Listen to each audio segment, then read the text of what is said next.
First things first, I'm Jenna Wolfe. That's the Hall of Famer Cris Carter. This is Nick Wright. Guys, I'm in a great mood today. Great mood. I just want to let you know, so do not bring me down. We have 3 hours together. It's going to be a lot of fun. What? Put that on the board in the office. I'm in a great mood, so do not bring me down. I don't know about you suckers, but today's my last day of work this week. About to go on a little vacay. So let's have a good day, you sons of guns. Not what I said. Don't y'all screw it up for me.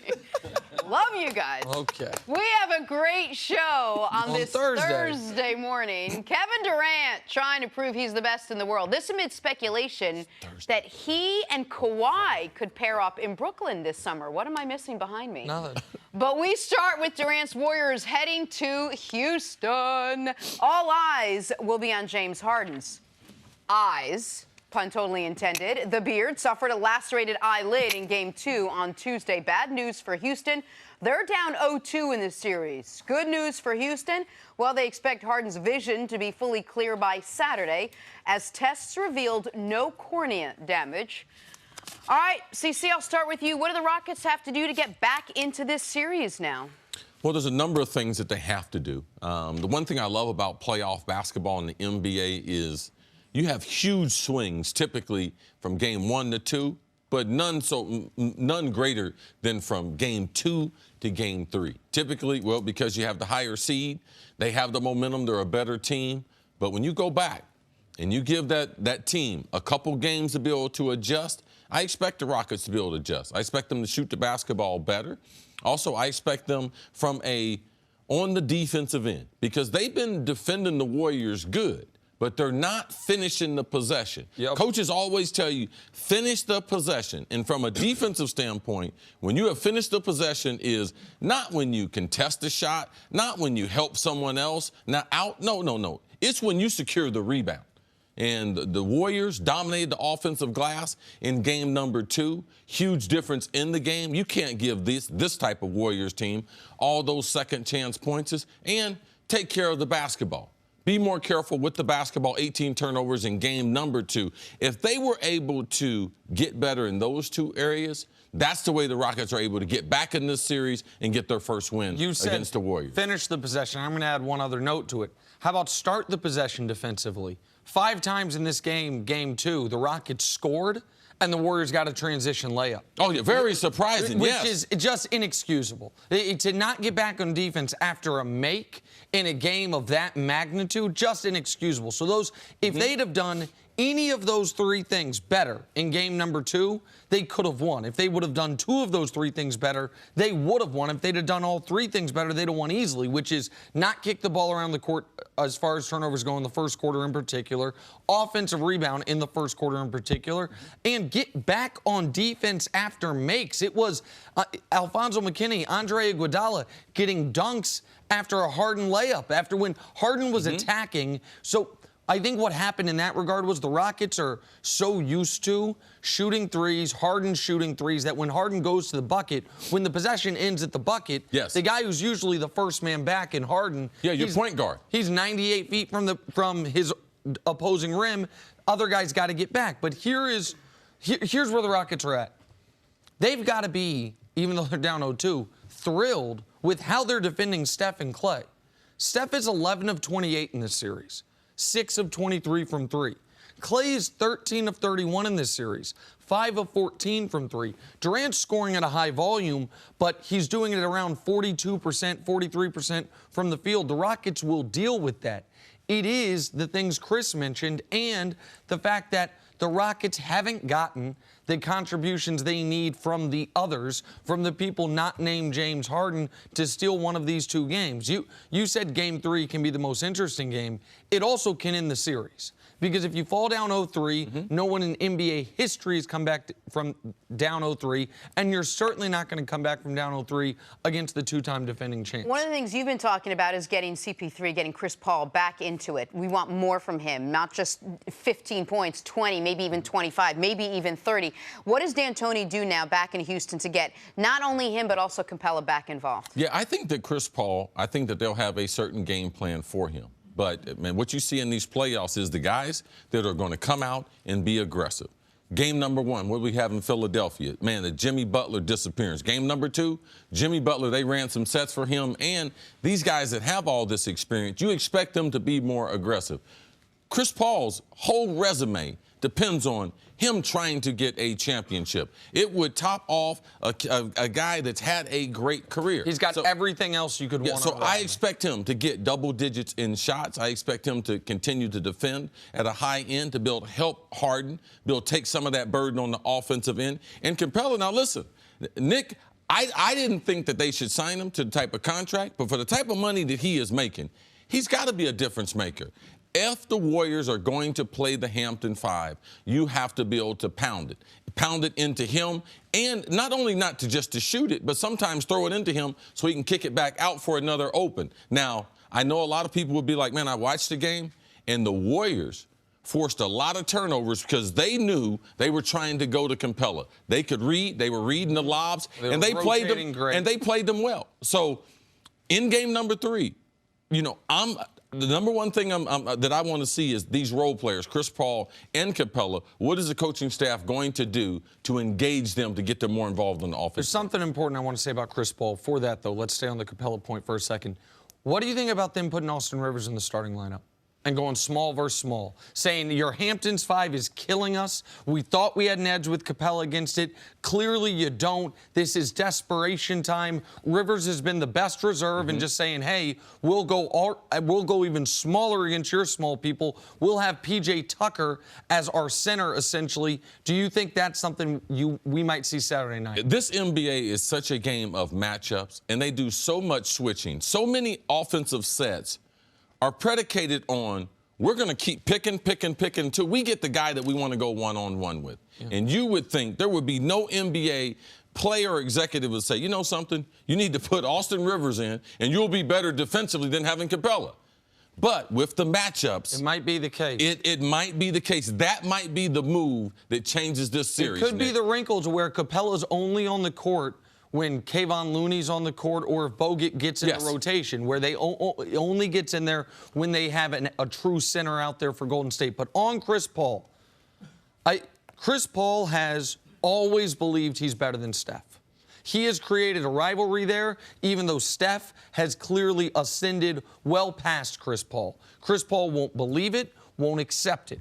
Chris Paul has been building towards these 2 postseason series last year against the Warriors, this year against the Warriors. Last year, he was not able to close it out. If he was healthy, I think the Rockets would have closed it out. We'd be talking about Chris Paul differently. We'd be talking about him as a champion, assuming they would have gone on to beat LeBron and the Cavs. Chris Paul needs to have a 30-point game. Doesn't exist for him. I looked it up this morning. He cracked 30 once all year. One time all year did Chris Paul crack 30. Only 5 times all year did he even score 25. But he can do what he did against Utah 2 weeks ago. 23, 8, 7, 2 blocks, 5 steals, imprint all over the game. Final game of the regular season, the Rockets end up losing at the buzzer, but was important for seeding. 24, 8, and 6 in a matchup against Russ. Chris Paul has it in him to be great defensively, be efficient offensively, and to make an impact on the game like that. He's not going to give you 35. He hasn't at any point all year.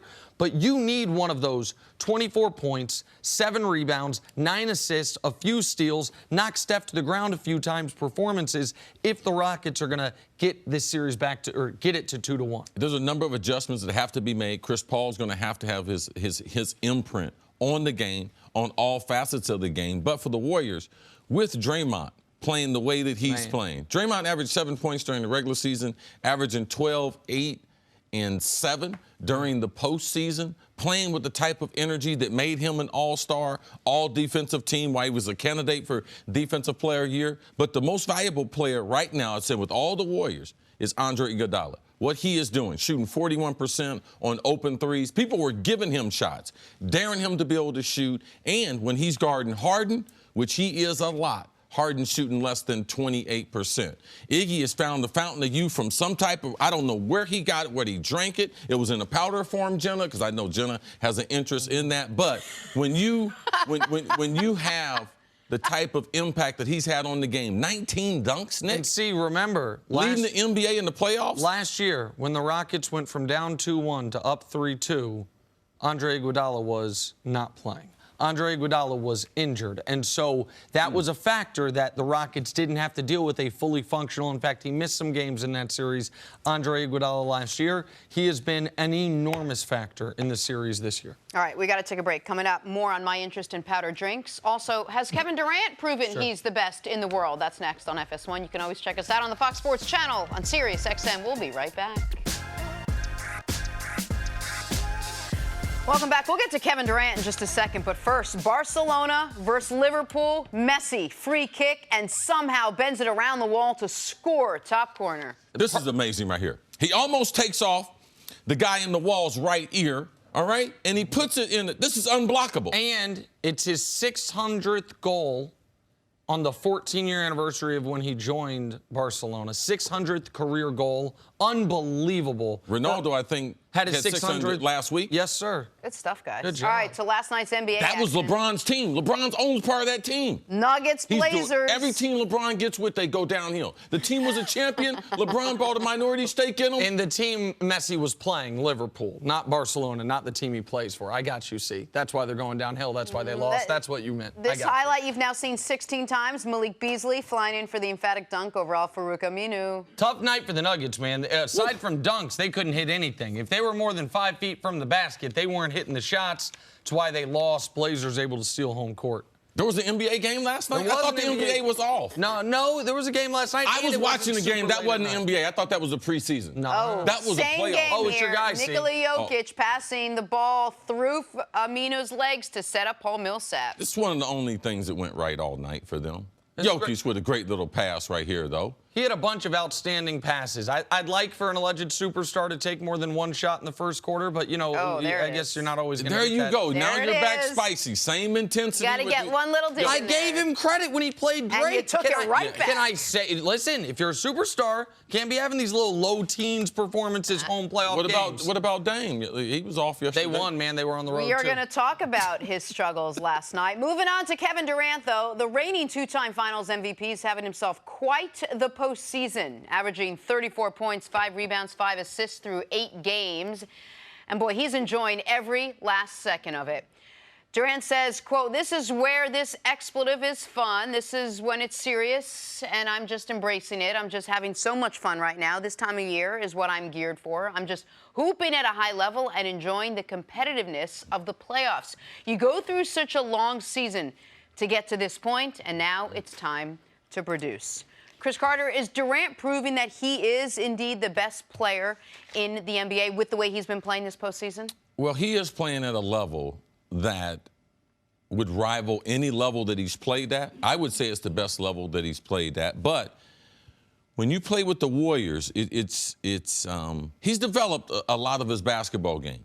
But how can we compare it when they have such amazing spacing? Like, you cannot double team him at any time. And if he decides to drive to the rim because of the other players, I mean, he can get all the way to the hole, the way defenses have to. So I got to say this. Kevin Durant is playing the best basketball I have seen him play. I believe there's not a better player playing the basketball in the world than him. You can say it's unfair to LeBron because he's not in the playoffs, because you can only determine the best players because typically they're all in the playoffs. Yep.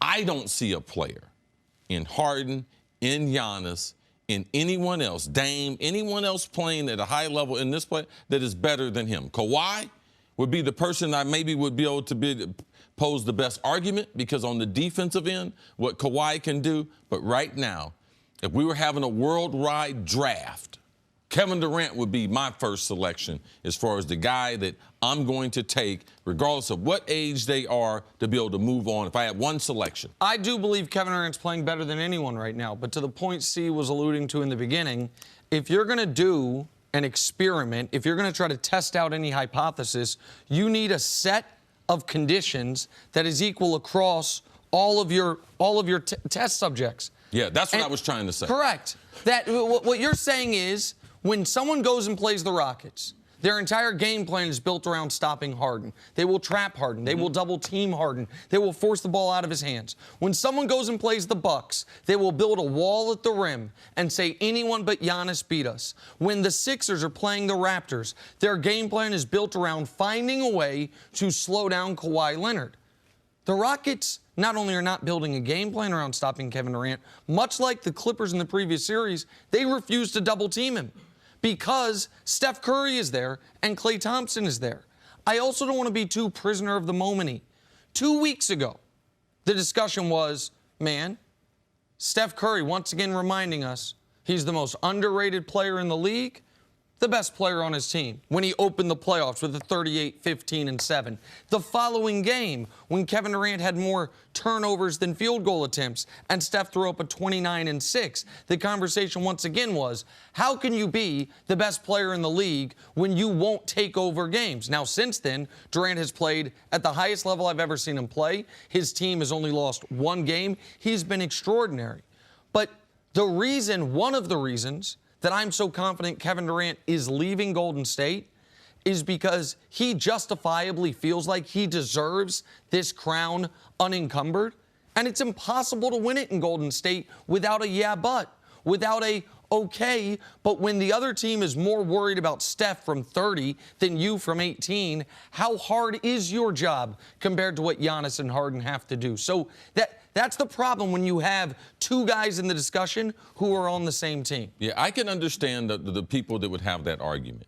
But in the last 2 years, in the playoffs and in the finals, the only thing that has stopped us from saying Kevin Durant is not the best player, it wasn't just because LeBron James is LeBron James. It's because how LeBron played in the playoffs. Yep. So now with LeBron not being in the playoffs, we have to be able to evaluate the teams that are in the playoffs. And of the teams in the playoffs, Kevin Durant, he has earned that respect by how he has dominated the game in the fashion, the limited number of shots, how he gets to the free throw line, what he's doing on the defensive end.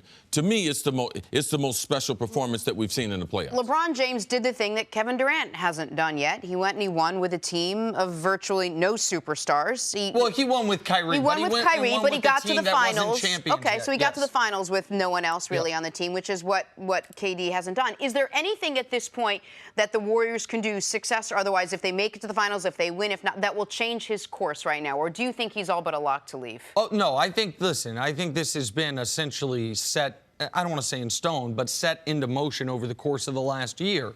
And I think his coach knows it. I think his teammates know it. I think the league knows it. And I think that's one of the reasons why maybe he can play with such freedom ever since he dealt with a little bit of controversy after Game 2 of the Clippers series. And since then, he has played not just better, but with more authority than I have seen Kevin Durant play really at any time in his tenure with the Golden State Warriors. And I do think what Steve Kerr said the other day is correct, which is of everyone playing right now, Kevin Durant is the most skilled. Steve Kerr was very careful with how he said it. He didn't say Kevin Durant's the best basketball player because he's got to juggle the egos. And he didn't say the best offensive player. He said he's the most skilled player in the league right now. And let's just take LeBron out of it because he's not playing, to your point.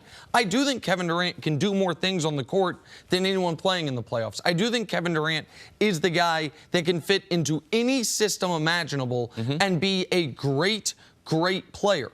But when we judge guys in the playoffs, partially because defense in the playoffs gets so much harder, partially because teams have 2 weeks to scheme around stopping you in the playoffs. And it's only the best teams. Right, and we know how great Steph was. But before KD got there, we saw Steph get marginalized to a degree in the NBA Finals when a team's entire game plan was about slowing him down. If Steph wasn't there, forget the fact the Warriors have won championships. Then KD would have the opportunity, if he's playing at this level with no Steph, then it wouldn't even be a question. Sure. Right? Then it would be obvious. The only reason it's not obvious is because it's like, yeah, but they're still never sending doubles at you. And that's not KD's fault. I'm not holding that against him, but you have to include it in your analysis of him versus Harden or Giannis or Kawhi.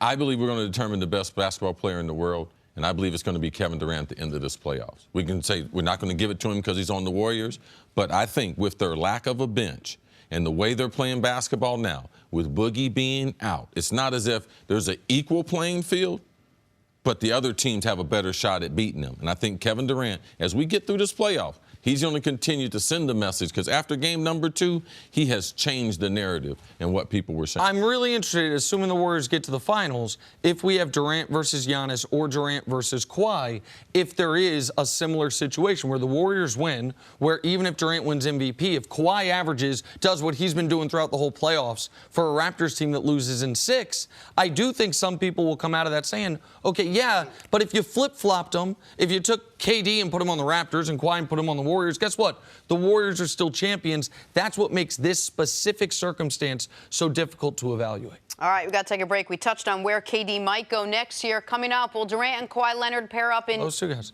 Brooklyn this summer? That's next on. Then we're going to have the same damn problem, Jenna. Same damn problem, just the opposite. How are we going to evaluate them?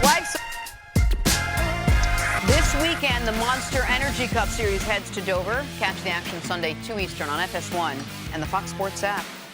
All right, time for us to go viral. Washington drafted Dwayne Haskins to be their next franchise quarterback. He's already getting support from a former Washington star, with Joe Theismann giving Haskins the nod to wear the famous number 7, which hasn't been worn since Theismann wore it back in 1985. So this number was not officially retired. I guess Washington's only ever retired Sammy Ball's jersey, but it was protected. So, like, we're not retiring it, but no one's going to wear it unless, evidently, you think you have the next franchise quarterback. I think it was nice of Joe Theismann. I don't know. I think Washington might have done this for Haskins anyway. I mean, I can go through a bunch of names of the great Washington players before I get to Joe Theismann. I was shocked at whatever they was doing. They had his jersey in preserve, mothballs, or whatever. Right now with Joe Theismann, what he should be doing is like, oh, of course you can wear it. Start selling them, get his name back out there. Absolutely. So he did the right thing. He let the Did he have a choice? Well, sometimes you do the right thing, whether what the incentives are, who knows. But he did the right thing. He let the whole world know, no problem, young man, go wear my jersey. He didn't. It's not his jersey. Well, it was. It's what? Last worn by him. It's been 34 years. No one's worn it. So now Dwayne Haskins is going to get. Like he's not even one of the greatest quarterbacks that ever played in Washington. Like, what are we talking about here? Like, is it a sympathy thing? Like, because he got his leg broke or something? There's probably an element of that. There's probably.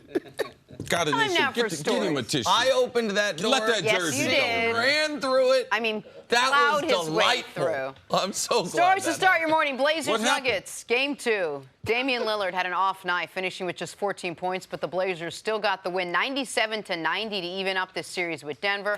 See, how impressive was the Blazers win with Dame having a slow night? Oh, absolutely. If you look at the stat line, him and CJ, that they're going to struggle on the road. But I like their whole approach. Dame talked about it after game number 1. He felt as if his teammates were complaining about the referees, got into a back and forth in game number 1. And they did not play well in this game, but they were able to hold on. Denver made a couple runs at them late to Bill try to get back into the game. But Bill, to steal a game on the road when you don't play well, you don't find that in the playoff. Huge win, mature win by this Trailblazer team. Speaking of mothballs, the Knicks mothballed Enes Kanter the beginning of this year. He then got a lifeline from Portland. Yes. I've been hard on Kanter as far as how bad of a defensive player he'd been historically. Yeah, take your time He's now. been really good in this series against a really skilled big in Nikola Jokic. Kanter being a legitimate replacement for Nurkic is not something I think anyone saw coming. No. But he's been so key to what they're doing. Last night, Denver could not hit a shot, and Jokic couldn't bail him out. And so this was a great win for Portland where they didn't play great. Guaranteed most publications didn't cover this. When the Knicks decided to let him go, Portland decides to get him one of the biggest pickups this offseason. You're looking at a Mid-season, yes. yep. You're talking about a Portland Trailblazers team that could be in the finals, and they wouldn't be there without him. Right. Moving on to the Bucks-Celtics I like that. You're series. apologizing. Let's I'm start not apologizing. here. I'm just Celtics, come on, clarifying. get it ready. Boston has challenged Giannis in the form of physical play, and the Greek Freak has noticed. Giannis says the Celtics definitely played to the limits of flagrant fouling. Nick, good strategy to be physical with Giannis? Only strategy. Got to do it. And there is a LeBron-ass effect of this, which is I don't think they're fouling him harder to be mean, to be intimidating. It's because you got no other choice.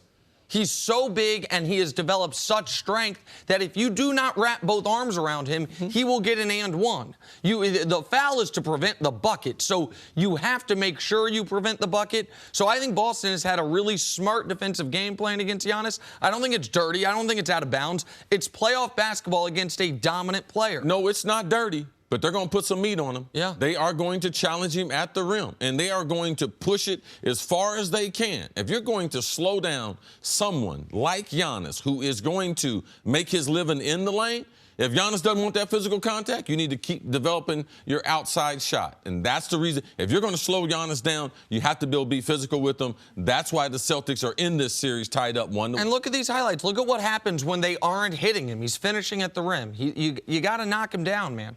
All right, moving on to the Warriors now. Draymond Green's contract status has flown under the radar, but Golden State's owner, Joe Lacob, has strong feelings on the three-time champ, saying, I want Draymond Green to be here forever.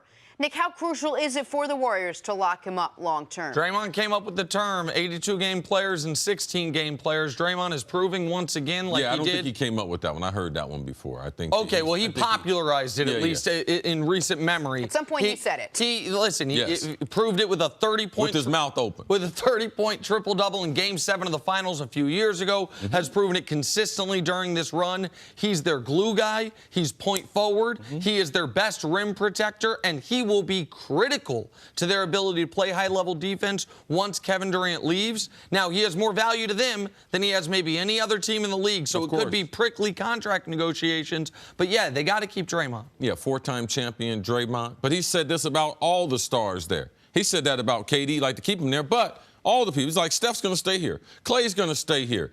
Iggy is going to stay here, and Draymond's going to stay here. Those four guys are the cornerstone of their franchise. I expect him to be a Golden State Warrior. You just already given him this year's championship? We got a month left. Let's just see what happens. Not a four-time champion yet. I mean, he probably is about to be, but not yet. Let's end with Ben Roethlisberger. Talk some football. If you can make some of the predictions you can, I'm sure that would. Oh, yeah. No. I'm with that. I'm all for CC predictions. New segment. CC makes a prediction. The 37-year-old quarterback, Roethlisberger, has long been linked to retirement, mainly because he keeps hinting at retirement. But now that he signed a 2-year extension keeping him in Pittsburgh through 2021, Steelers general manager Kevin Colbert says there's no end in sight. He says, I'm sure that he doesn't have an expiration date. I know that he's still very competitive. He still wants to do this at a high level. What he wants is more Super Bowls, and he wants to continue to try to win, and we're going to support that. See, what is the Steelers' Super Bowl window with Ben Roethlisberger there in Pittsburgh? I still think they have it, a Super Bowl window. I believe their defense will be drastically improved. I believe their style of play, they will adapt to their personnel, where they will not be a team that can drop back and throw the ball 40 times a game. That used to be one of their strengths with Antonio. So I expect for them to try to manage the game, try to be physical, special teams and defense, make the game close, and late in the game, you have one of those type of quarterbacks that can make the difference in the game. So as long as Mike Tomlin is there, as Coach Mangini says, and as long as Ben Roethlisberger, and I think that Ben, he went through that thing in your career where you're wondering, man, how long am I going to play? But when you look at all the other quarterbacks and what they're doing, forget we even had Tom Brady. Right. Tom Brady's in a space all by himself, all right? Because the way he's eating, the way he's doing, and how long he wants to play. You got Drew Brees, you got Phillip Rivers, you got Eli Manning. You got all these guys have been like, man, I'm just as good as athlete as them.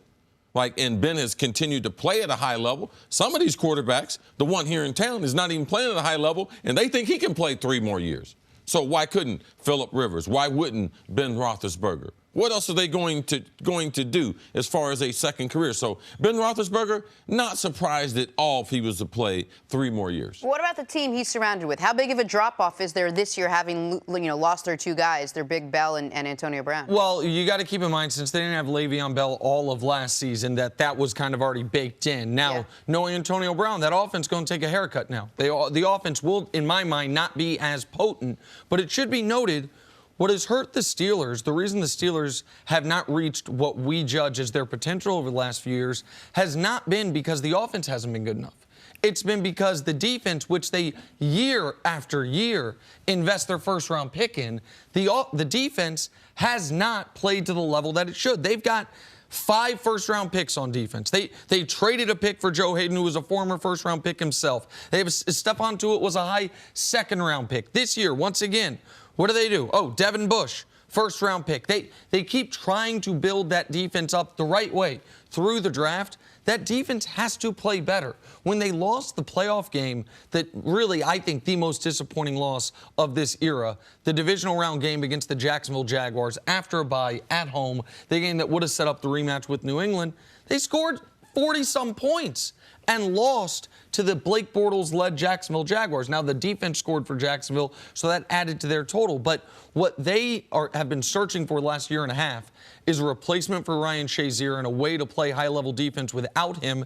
Maybe Devin Bush plus T.J. Watt being a year older plus Cam Hayward's continued leadership. Terrell Edmonds, a guy they spent the first-round pick on last year. On paper, it sounds like a great defense. They added Mark Barron this offseason. Like, they don't have to be a great defense, but they've got to be a well above average defense. To me, that's the real question for the Steelers, more so than can an offense with Ben Roethlisberger be productive? They might have the 3rd or 4th best defense in the division.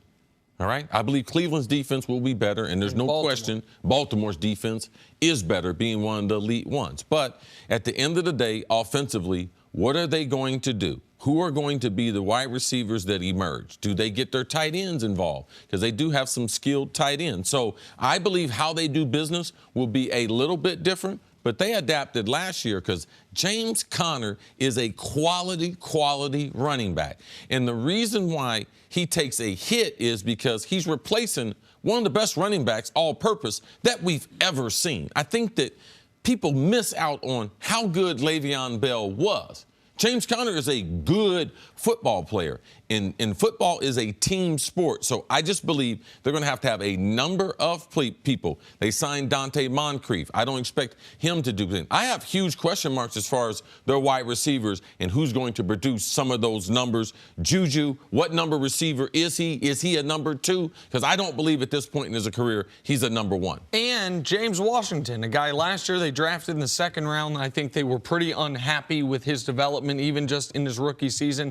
The Steelers have a great history of spending non-first-round picks on wide receivers and turning them into guys that would have been worth a first-round pick. James Washington was drafted high at that position by Steelers standards. With Antonio out the door, with Juju assuming the number 1 receiver role, whether he's ready for it or not, James Washington, big time for him to potentially step up to that number 2 wide receiver. Yeah, the general manager and their coaching staff's done a great job as far as developing these low-value wide receivers. But they've done an awful job developing high picks on the defensive side. Yep. And that's the reason why Pittsburgh, if they can get their defense up to being a top 10 defense, then yes, that championship window will continue to be open. All right, let's get back to the NBA now. Kevin Durant, Kawhi Leonard, both trying to win their current team a title.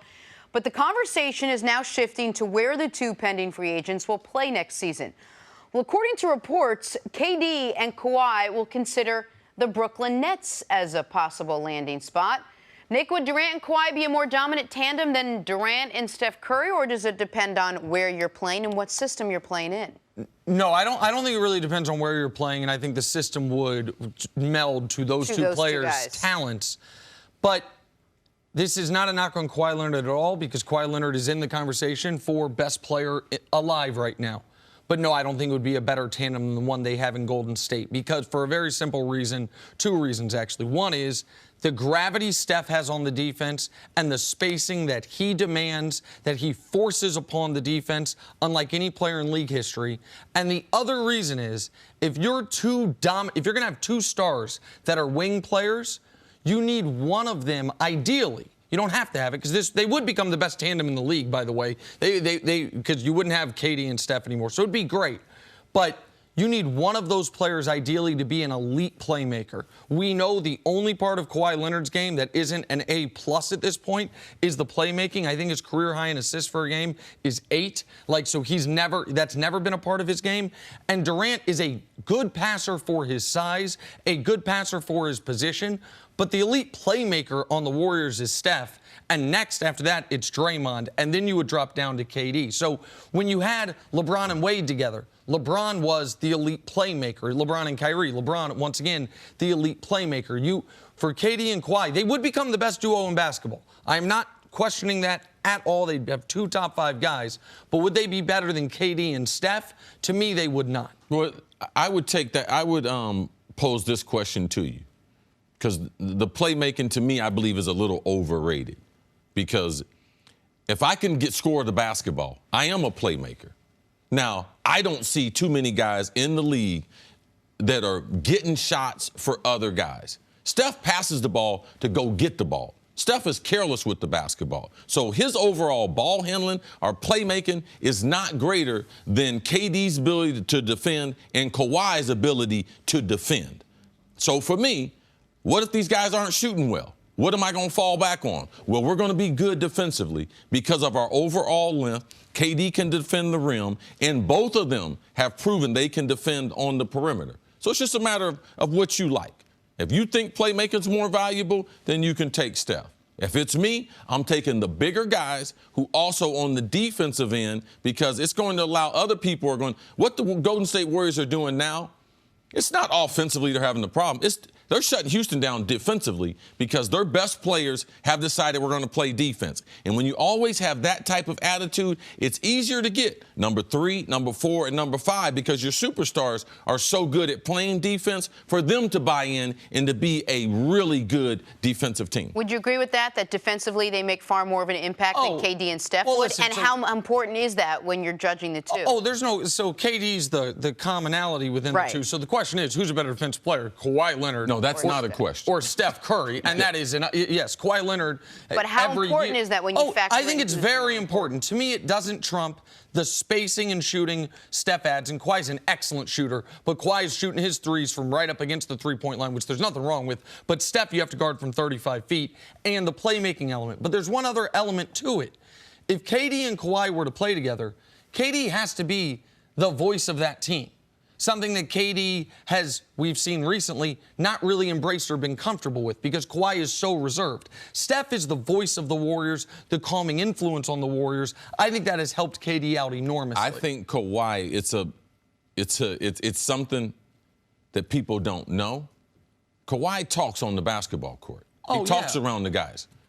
Toronto, he's running Toronto, all right? Now, he don't get a lot of fanfare. You see him after the last game they won. They asked him one question. Kawhi's like, you want more? No, I'm done. That was fun. Okay, so Kawhi has already, when he made that move and left San Antonio, he took the leadership and everything that Pop took with him. Now, he's not going to get credit, but he has Toronto playing great basketball, and they had a great regular season. I believe that KD, when he decides to leave, that he is going to pick up some of that responsibility of, I have to be the voice. I have to do some different things. So to not give him credit when he hadn't necessarily had to be in, he had Russ, and then he joined Golden State. And I want to be, just so people understand what I was saying about Kawhi, I was not at all talking about being vocal or a leader on the court. I'm talking about in the post game when he has to, somebody is the guy that always has to answer when the team's in a rough spot, when something bad happens. For the Warriors, that's Kawhi's going to never be in that spot, though, because he's never going to allow people to change him. Agreed. That's my exact point, is that so it would have to be Kevin Durant. He hasn't had that responsibility in Golden State. No, remember he had the back game and he didn't even show up for the post game. Right. It's always been Steph. So that I was only talking about off the court as far as dealing with the negative parts of being the superstar. If you play with Kawhi Leonard, you're going to have to be the off-the-court voice of the team because that's something Kawhi's just never been interested in. And by the way, it's worked out really well for him, not being interested in. All right, right now he's doing great for the Warriors. On the other side, we'll talk about the Rockets. Their playoff run, is it all but over? Ahead on First Things First. We are back here on First Things First, joined by NBA champion Antoine Walker. What's up, my friend? Good to see you. Man, we were going over our NBA talent with our bosses and everything. Nick's got your rating, man, way up there. You know he's got a list for everything. Yeah. But I appreciate that. No, I need that. It's two handshakes. Yeah, listen, I'm going to be honest. I'm not going to lie to the man. Chris Broussard's my permanent #1 pick. But how can you be permanent, man? Nothing in life is permanent. Well, but tell him why, because your takes are hot. He's great at it. He's got great, and they come out of nowhere. He's mild mannered, like, and by the way, I'm letting you know this going. Whoa, it's great. Anyway, Chris been in business longer than me. That's all. No, #1 in my book. Exactly right. Exactly right. All right, Twan. The Blazers-Nuggets series continued last night. Damian Lillard coming off a 39-point Game 1, came back down to earth in Game 2. 14 points, but his teammates had his back. C.J. McCollum had a game-high 20 to go along with 6 rebounds. Blazers win 97-90. They even the series up at 1. Game 3 in Portland on Friday. All right, Antoine, how impressive were the Blazers' win with Lillard being held to just 14 points last night? It was very impressive. I was actually shocked. I didn't think they could play this way and win a game. They were very good defensively, very stingy, holding them to 35 points in the first half. Yep. And then you think about the backcourt. I thought they only could win with Damian Lillard and C.J. McCullough having big nights, or at least one of them having a big night. And 100%. Neither one of those guys had huge nights. C.J. McCullough made some big buckets in the fourth quarter, but Dame Lillard was kind of non-existent throughout this whole game. They guarded him really, really well. But impressive performance by the whole team. They got 6 guys in double figures. And Rodney Hood, that's 2 games back-to-back where he's played really, really good. Yes. And now they seem like they got another, I would say a third to fourth scorer, because Enes Kanter is scoring the ball a little bit more than we expected. And Rodney Hood, his production has really surprised me because I watched him in the playoffs last year just look like a deer in the headlights with the Cavs. And so Rodney Hood stepping up and being a legitimate bench option. And I have to give credit to Enes Kanter. Yeah. Because Enes Kanter, I thought, was going to be the weak link in the previous series for Portland against OKC. I thought they'd be able to pick and roll him off the court. It didn't happen. Even though He's got a lot better on the pick and roll. He's gotten a lot better. He was arguably the worst post defender in basketball. That's why a guy who can give you, if you give him enough minutes, 20 points and 10 rebounds, was not a regular starter in this league. And so I thought OKC would hurt him. Even though I'm not as high on Jokic as most are, I knew Jokic would destroy him. Jokic is so skilled as far as he would be able to manipulate Kanter. Kanter's more than held his own. And so you can win a game where Dame goes 5 of 17, where Dame only hits 1 3. Portland can win a game defensively as they did last night. Now, Denver missed a lot of open threes. I understand that. But Denver made 6 threes, which is terrible. Portland only hit 9. And Portland was in control the entire game. They trailed 7-3 early. And basically from that moment forward, they led the rest of the way. One thing I got to give Dame credit, because it's really hard to do this. And I watch you play him, man. You go 0 for 10, and the next 3, he still believed that they're going in.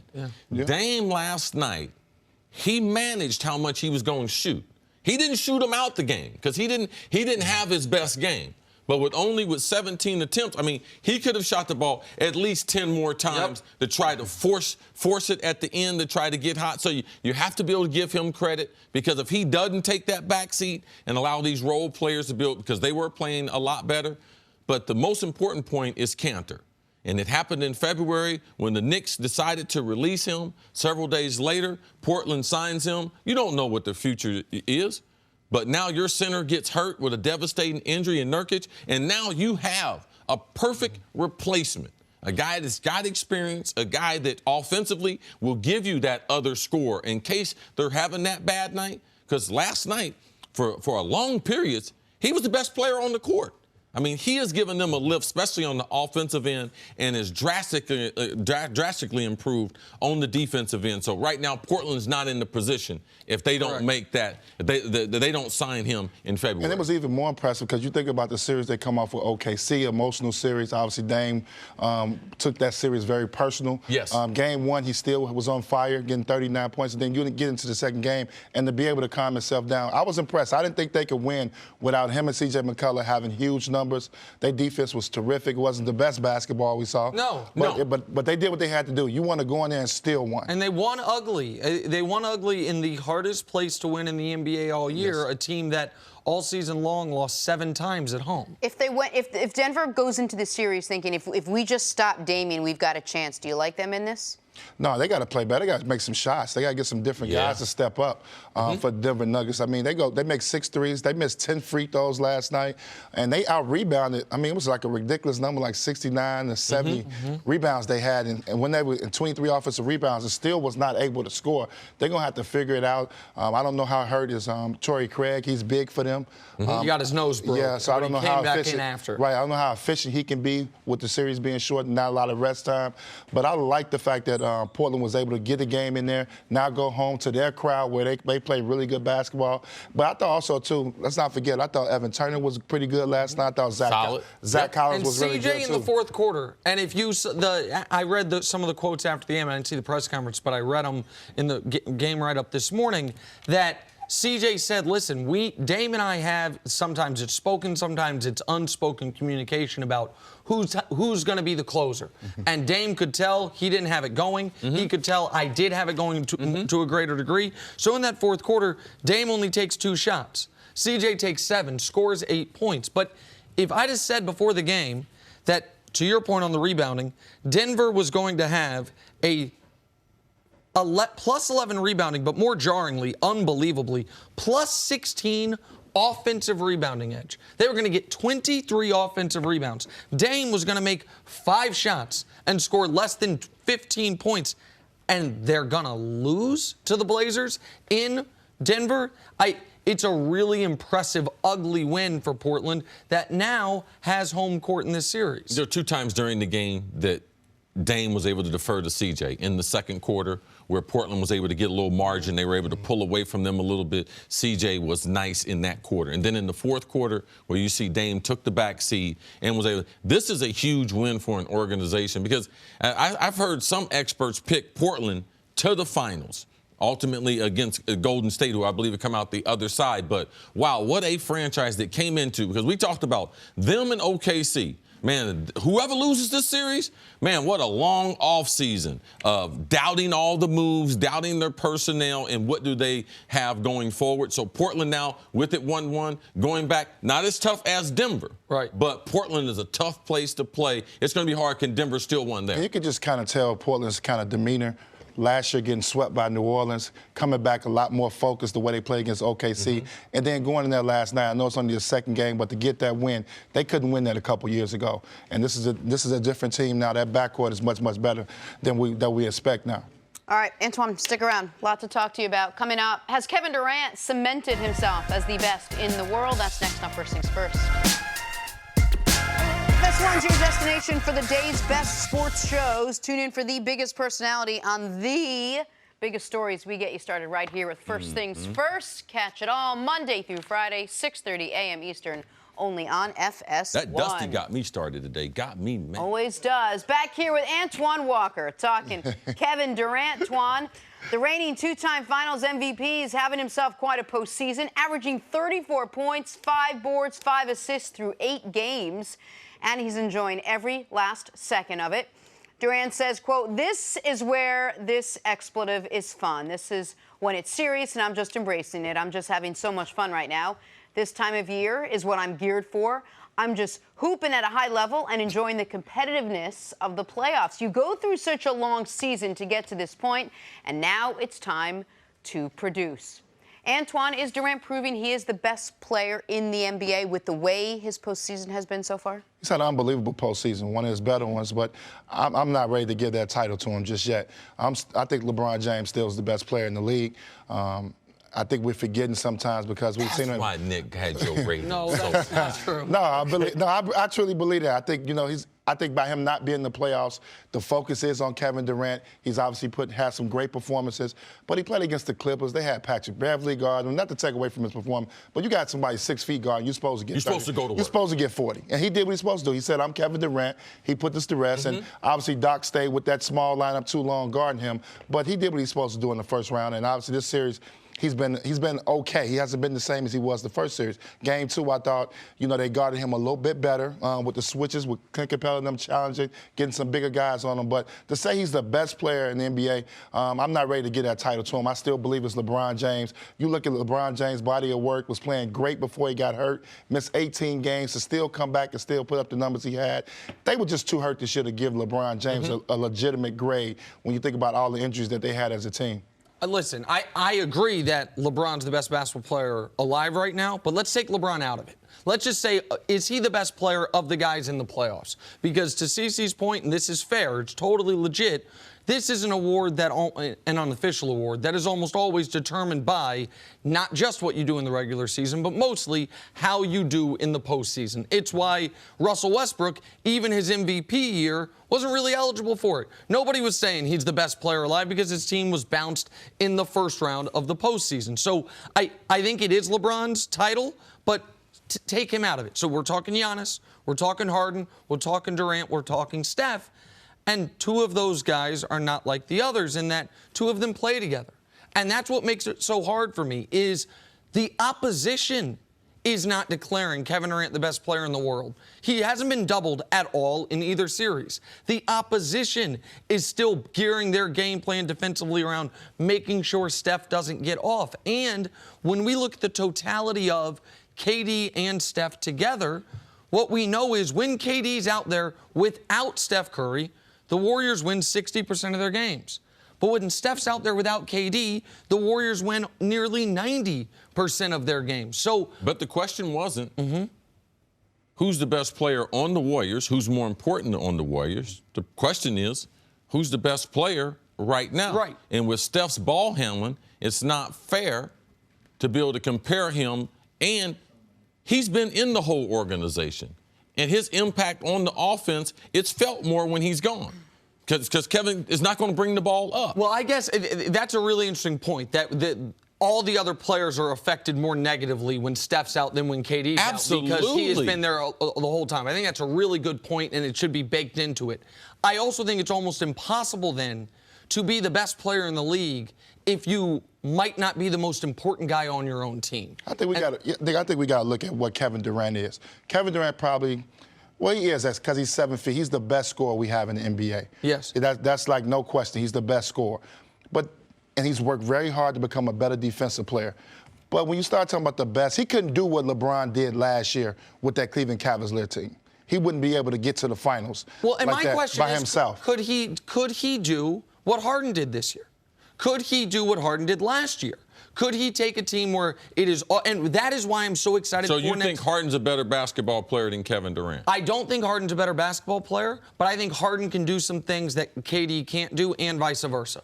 I think that Kevin Durant is far better suited to help the Warriors than Harden would be, but I also think Harden is far better suited to be the solo offensive force on a team. So because Harden can score while also being top 3 in the league in assists, because Harden can score while also getting guys open three-pointers. So is the only way we can legitimately answer this question is if we see Kevin Durant on another team next year, not name the Warriors? Based on what they're talking about, I don't think Kevin Durant's going to ever be able to do anything in Golden State to be able to be the best player in the world. Chris, right now, we're watching the... Yeah, you're right. But look, you got Steph Curry spotting up. You got Klay Thompson spotting up on one side. I understand. Draymond Green, who can make plays. No, I understand. It's hard to judge him.